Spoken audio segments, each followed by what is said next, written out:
আসসালামু আলাইকুম ওয়া বারাকাতুহু। প্রিয় মুমিন মুসল্লিগণ, আজকে আমার সৌভাগ্য আপনাদের সাথে আমি একত্রে জুম্মা আদায় করতে পারছি ইনশাআল্লাহ। আমি খতিব মহোদয়কে ধন্যবাদ জানাই, মসজিদ কমিটি সকলকে ধন্যবাদ জানাই, আজকে মুমিন মুসল্লি যারা আছেন সকলকে ধন্যবাদ জানাই আমাকে একটু আমার কথা শোনার জন্য। আসলে শুভেচ্ছা বক্তব্য না, আপনাদের সাথে একটু কথা বলা। মসজিদে আমরা একত্রিত হই সবাই, আল্লাহ তাআলা আমাদেরকে সেই তৌফিক দান করেছেন, সুস্থভাবে আজকে আমরা সবাই আসতে পেরেছি। সবসময় আমরা সঠিকভাবে হয়তো দেখা করতে পারি না, তো আজকে ছোট্ট একটু আপনাদের সাথে একটু কথা বলি। বাট কিছু কথা বলার আগে, সামনে পবিত্র হজ আছে।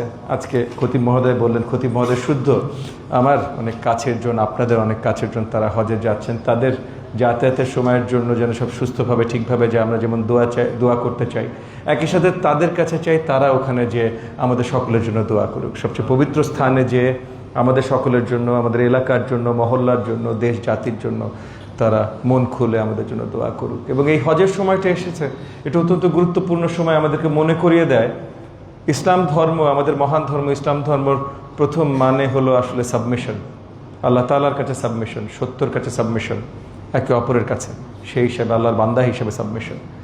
আর হজ আমাদেরকে মনে করিয়ে দেয় স্যাক্রিফাইস। হযরত ইব্রাহিম আলাইহিস সালামের যে যে তার একমাত্র সন্তান, পুরুষ সন্তান, আল্লাহ তাআলা বললেন উনি স্যাক্রিফিশিয়াল ল্যাম্ব হিসেবে নিয়ে গেলেন। এই যে স্যাক্রিফাইসের চিন্তাটা আজকে আমাদের এলাকায়, কারণ আমি আমার এলাকা নিয়ে সবচেয়ে বেশি চিন্তিত, আমাদের এলাকায় আমরা একটা বড় সমস্যা ফেস করি। আমরা একে অপরের জন্য অল্প একটু ছাড় দিতে চাই না। আমরা রাস্তায় জায়গা বেশি চাই, কিন্তু আমার জায়গার 1 ফুট ছাড়বো না।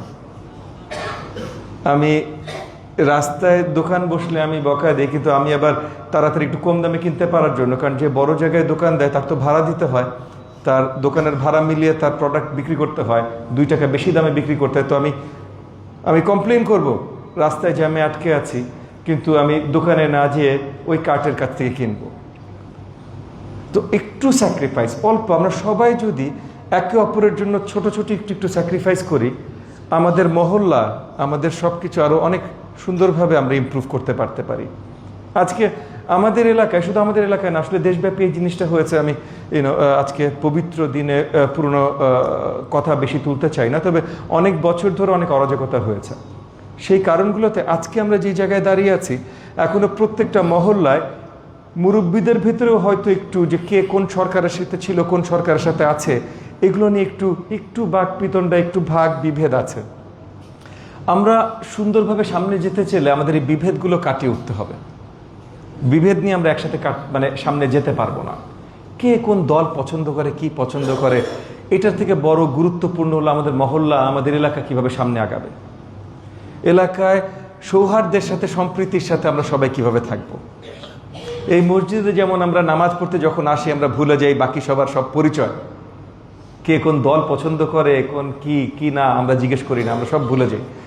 তো আসলে এই মসজিদটাই হলো এক্সাম্পল।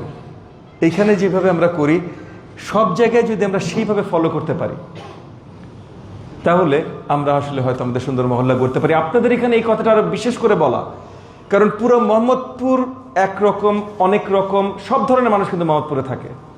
শিক্ষিত মধ্যবিত্ত ক্লাস থাকে, এটা মেইনলি শিক্ষিত মধ্যবিত্তদের জায়গা মোহাম্মদপুর, কিন্তু সব ধরনেরই থাকে, নিম্নবিত্তও থাকে, উচ্চবিত্তও থাকে, শিক্ষিতও থাকে, অশিক্ষিতও থাকে, সব ধরনের লোকই থাকে। জাপান গার্ডেন সিটিতে ভালো শিক্ষিত, ভালো মধ্যবিত্ত ছাড়া কেউ থাকে না। সো এইটা একটা প্রসিদ্ধ এলাকা, জাপান গার্ডেন আপনারাই তৈরি করে নিয়েছেন, এটা প্রসিদ্ধ এলাকা। আজকে এখানে এই মসজিদেও যারা আছেন, শিক্ষার বাইরে এমন কেউ এখানে নাই।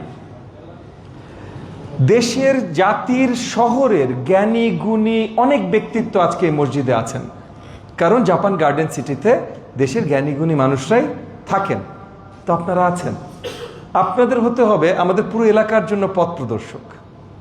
আপনারা কিভাবে করেন, আপনারা কিভাবে দেখান, সেটি এক্সাম্পল হিসেবে পুরো মোহাম্মদপুরে আমরা দেখতে চাই। আমাদের অনেক ঝামেলা আছে আমাদের এলাকায়, সব ঝামেলার সমস্যার সব সমাধানগুলো নিয়ে আমরা কাজ করছি। এই কাজের ভেতরে আমরা প্রত্যেক মাসে, এই নির্বাচনের আগে আমি আপনাদেরকে বলেছিলাম, প্রমিস করেছিলাম, একটা টাউন হল মিটিং হবে প্রত্যেক মাসে। এপ্রিল মাসে টাউন হল মিটিং হয়েছে, এবং টাউন হলের সবচেয়ে সুবিধা হলো যে আমাদের অত্র এলাকায় সবচেয়ে সহজে সবাই একত্রিত হতে পারে এই ধরনের একটা মিটিংয়ের জন্য হলো আপনাদের বাসার পাশে সূচনা কমিউনিটি সেন্টার। আপনারা 2 পা হেঁটে চলে যেতে পারেন।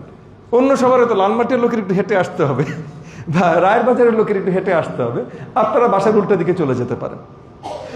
আগামী 15ই মেতে আমাদের এই মাসের টাউন হল মিটিং আছে। আপনাদের জাপান গার্ডেন সিটিরও প্রবলেম আছে। আজকেও আপনাদের এই জাপান গার্ডেন সিটির কমিটির সিনিয়র অফিসার আমাকে বলছিলেন যে সামনের যে মেইন রাস্তাটা আমাদের যে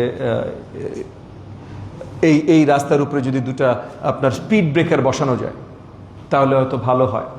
তো স্পিড ব্রেকারের দায়িত্ব সিটি কর্পোরেশনের, এই রাস্তার দায়িত্ব সিটি কর্পোরেশন।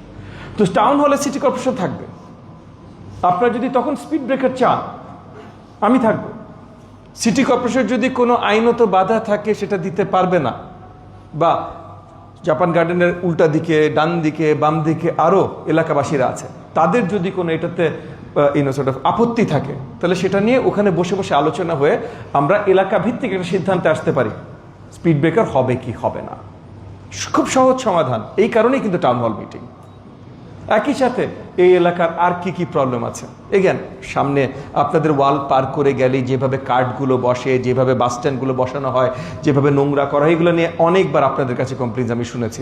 আমি পুলিশ বাহিনী দিয়ে ডিএমপি ট্রাফিক দিয়ে ড্রাইভও দিয়েছি এগুলো সরিয়ে দেবার জন্য, কিন্তু সরিয়ে দেবার পর আবার খুব তাড়াতাড়ি বসে যায়, কারণ আপনারা কেউ মানে এলাকাবাসীরা দায়িত্ব নেয় না। এলাকাবাসীদের দায়িত্ব নিতে হবে। তো এই জিনিসগুলো আমরা শক্তভাবে আলোচনা করতে পারি এই আমাদের টাউন হল মিটিংগুলোতে, যেন আমরা নিজেরা সমাধান নিয়ে আসতে পারি।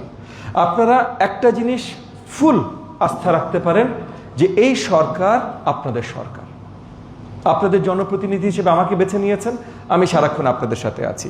দেশ জাতি জনপ্রতিনিধির নেতৃত্বে বেছে নিয়েছেন জনাব তারেক রহমানকে। উনি কত বলিষ্ঠ নেতৃত্ব দেন, উনি নিজে কত সিনসিয়ার, এটা আপনারা টেলিভিশনের পর্দাও দেখতে পারেন। দিন নাই রাত নাই উনি কিন্তু কাজ করে যাচ্ছেন। ভোরবেলা থেকে রাতবেলা পর্যন্ত, ভোর রাত পর্যন্ত উনি কাজেই থাকেন। উনি ঘুমান কখন আসলে মন্ত্রিসভায়, মানে আমরা যারা আছি তারা নিজেরাও একটু অবাক হয়ে যে উনি ঘুমান কখন আসলে, কারণ সারাক্ষণ উনি কাজের ভিতরেই থাকেন। রাত 1টা-2টার সময় উনি মন্ত্রিসভার এক একজনকে ডাকে নাই, ওটা কি হলো, ওটা এইভাবে কেন হলো, ওটা ওভাবে কেন হলো। সো আপনারা নিশ্চিত থাকতে পারেন যে সরকার জনবান্ধব আপনাদের সাথে আছে। আপনাদেরও সরকারকে সহযোগিতা করতে হবে। আমরা ইনশাআল্লাহ আমাদের এলাকা সুন্দরভাবে গড়ব, দেশ জাতি সুন্দরভাবে করব। সাথে খতিব মহোদয় একটা সুন্দর কথা বলেছেন আজকে। বিগত দিনগুলোতে আমাদের পাঠ্যপুস্তক থেকে অনেক কিছু তুলে দেওয়া হয়েছে, অনেক বিভ্রান্তিকর তথ্য পাঠ্যপুস্তকে দেওয়া হয়েছে। প্রাথমিক শিক্ষার দায়িত্বে আমি আছি, সেই জায়গা থেকে আমি আপনাদেরকে আবার আস্থা দিতে চাই যে প্রাথমিক শিক্ষা কারিকুলামে, সো ওই ক্লাস 1 থেকেই প্রাথমিক শিক্ষা কারিকুলামে আমরা ধর্মীয় চিন্তা, ধর্মীয় শিক্ষা এগুলো নিয়ে আসার ব্যবস্থা করছি। আমরা ধর্মীয় শিক্ষক প্রাথমিক ইনস্টিটিউটগুলোতে, সব প্রাথমিক আপনার স্কুলগুলোতে, প্রাইমারি স্কুলগুলোতে আমরা দেওয়ার ব্যবস্থা করছি। হ্যাঁ, আমরা একই সাথে স্পোর্টস দিব, খেলাধুলা দিব, কালচারাল লার্নিং দিব, কিন্তু ধর্মশিক্ষাও দিব, এবং ধর্মশিক্ষা সঠিক আঙ্গিকে দিব। সঠিক আঙ্গিকে মানে কি? মানে আমরা যেভাবে আমাদের মহান ধর্ম ইসলাম ধর্মকে বিশ্বাস করি, আজকে আপনারা যেভাবে আলোচনা করেন, কোরআনের তাফসির, হাদিস, এগুলো যেন আস্তে আস্তে করে আমাদের শিশু সন্তানরা সুন্দরভাবে শিখতে শিখতে বড় হয়, ছেলে মেয়ে নির্বিশেষে। এটা আমরা দেখতে চাই। কারণ সুন্দর মার্জিত শিক্ষিত সমাজ গড়ার জন্য মোরালিটি বেসড একটা সমাজও গড়া প্রয়োজন, এবং সেই মোরালিটি বেসড একটা সমাজ যখন গড়া প্রয়োজন, তখন ধর্মীয় শিক্ষা একটা গুরুত্বপূর্ণ শিক্ষা হয়ে যায়। সো আমি খতিব মহোদয়ের জন্য, খতিব মহোদয় প্রশ্ন উত্থাপন করেছিলেন, তার জন্য আপনাদের সকলের জন্যই বলছি, এই ব্যবস্থা আমরা করছি ইনশাআল্লাহ, দুশ্চিন্তা করবেন না খতিব মহোদয়। এবং এগেন ইতিহাসেও আর একটু বড় হয়ে প্রাইমারির পর যখন ইতিহাস শিক্ষা আসবে, ইতিহাসেও উহুদের যুদ্ধ, বদরের যুদ্ধ, এরকম ইয়ারমুকের যুদ্ধ, অনেক বড় বড়, শুধু যুদ্ধ না, আসলে যুদ্ধের বাইরেও ইসলামের ইতিহাসে অনেক বড় বড় জিনিস আছে যেগুলো আমাদের সন্তানরা আসলে আজকে পাঠ্যপুস্তক থেকে তাদের জানার কথা ছিল, তারা জানেন না। সেগুলোর ব্যবস্থা আমরা করব। যাই হোক, জি আমিন আমিন আমিন। আপনারা, আমি আর সময় এসে করবো না, আমরা খুতবায় চলে যাব। বাট শেষে একটা কথা শুধু বলি যে জাপান গার্ডেন সিটির একটা এক্সাম্পল হওয়া প্রয়োজন। পুরো বৃহত্তর মোহাম্মদপুর এলাকায় একটা সমাগম যেখানে সবাই উচ্চশিক্ষিত, মার্জিত, পথ প্রদর্শকের মতো ভূমিকা পালন করতে পারে, জাপান গার্ডেন সিটির মতো একটা কমিউনিটি হিসেবে আর কেউ নাই।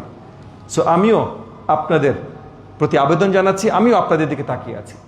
চলেন একসাথে করে আমরা আমাদের বৃহত্তর এলাকার জন্য এক্সাম্পল সৃষ্টি করি। আপনাদের সকলকে অসংখ্য ধন্যবাদ। আসসালামু আলাইকুম ওয়া রাহমাতুল্লাহি ওয়া বারাকাতুহু।